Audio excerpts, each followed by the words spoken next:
नमस्कार साथियों, मैं कुमार सेनदीप अपने YouTube चैनल हेलो मैथ्स में फिर आपका वेलकम करता हूं और आपका स्वागत करता हूं। आइए आज हम एक खूबसूरत से टॉपिक्स के बारे में पढ़ेंगे जो हमारे YouTube पर पढ़ाई की दृष्टि से पहला वीडियो होगा। आइए हम देखते हैं कौन सा टॉपिक्स पढ़ने वाले हैं। जैसा कि आपके सामने आज हम लोग लघुगणक के बारे में पढ़ने वाले हैं। हम आपको बता दें कि लघुगणक लॉग एक ऐसा चैप्टर है जो मैथ के साथ साथ फिजिक्स में भी काम आता है और हमारे ख्याल से air force navy other competitive exam में भी बहुत माने कारगर साबित होने वाला एक टॉपिक है। कहीं ना कहीं इससे एक क्वेश्चन जरूर फंस जाता है। कोई भी कॉम्पिटिटिव एग्जाम हो हमारे लिए, वहां से एक क्वेश्चन इसे फंसना ही फंसना है। आइए हम इसके बारे में थोड़ा सा इसके बारे में आज जानते हैं। एक एक करके इसमें बहुत सारे वीडियो हम आपके लिए बनाएंगे और जानेंगे कि लॉग होता क्या है, डिफाइन कैसे होता है, कैसे कैसे इस पर क्वेश्चन आते हैं। उन सारी बातों को हम धीरे धीरे अध्ययन करेंगे।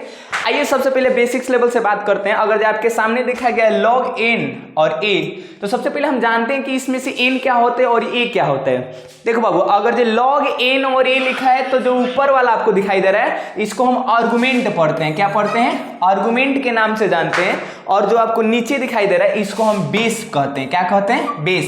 देखिए, आर्गुमेंट का मतलब एक प्रकार का थीटा होता है। आर्गुमेंट का मतलब एक प्रकार का थीटा होता है। तो इसमें लॉग एन और ए लिखा है तो इसको आर्गुमेंट बोलते हैं और इसको ए बेस बोलते हैं। कितना लोग इसको पढ़ने के लिए पढ़ते हैं कि लॉग ए के पावर एन, जो पढ़ना बिल्कुल क्या है, गलत है। इसका राइट डायरेक्शन जो पढ़ने का हमारा है कि log N to the base A लिखा है तो इसको हम लोग पढ़ते हैं log N to the base A. Log N to the base A जो आपके सामने लिखे थे, इससे log N to the base A पढ़ते हैं। इसे log N to the base A पढ़ते हैं। अगर मान लीजिए आपके सामने है जो लॉग है, जो हम राम लिख दिए और ये जो सीता लिख दिए, तो इसको हम लोग क्या पढ़ेंगे? सोच के बताइए इसे क्या पढ़ेंगे? इसे हम लोग log Ram to the base Sita के नाम से जानेंगे। इसे पढ़ने के लिए हम log Ram to the base Sita पढ़ेंगे।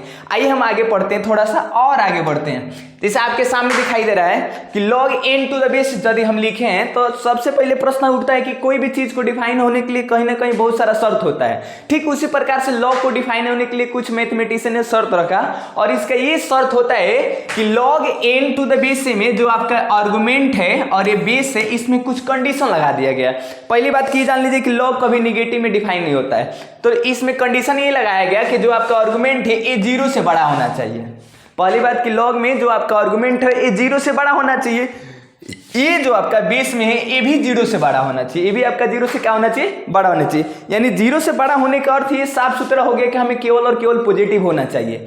दूसरी चीज, जो आपका बेस में ए है ये कभी भी 1 के बराबर नहीं होना चाहिए। कभी भी ये 1 के बराबर नहीं होना चाहिए। तो लॉग को डिफाइन होने के लिए मेरे बाबू, मेरे भैया, जो आर्गुमेंट है वो भी 0 से बड़ा होना चाहिए, जो बेस है वो भी 0 से बड़ा होना चाहिए और साथ ही साथ आर्गुमेंट के में और बेस में जो हमारा बेस का वैल्यू होता है कि कभी भी 1 के बराबर नहीं होना चाहिए। इस तो लॉग परिभाषित होगा, अदरवाइज इस कंडीशन को फॉलो करता है तो हमारा लॉग परिभाषित होगा, अदरवाइज लॉग परिभाषित होने वाला नहीं। आइए कुछ एग्जांपल के माध्यम से हम आपको और समझाते हैं ताकि आप इस चीज को समझ सकें।